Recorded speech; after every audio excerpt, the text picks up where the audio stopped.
Hello friends, welcome to Trend Tech Guide. Today I'll show you how to put borders around text in Google Docs. First of all, if you are new to our channel, don't forget to subscribe. So let's start. First of all, you can see I am here in my Google Docs. Now to add border on text, first of all go to Insert and over here go to this drawing. Click on this New. After that you will find this interface.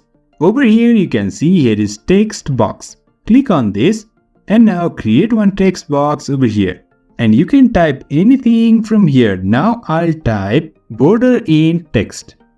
We can just resize this from here and also we can increase and decrease the border size. I'll go with this 4 and now just click on this save and close. After that you can see here is border in my text.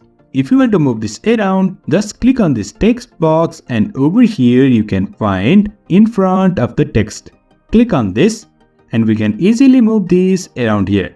So in this way we can add border on text in Google Docs. So if you find this helpful, don't forget to subscribe. Have a good time.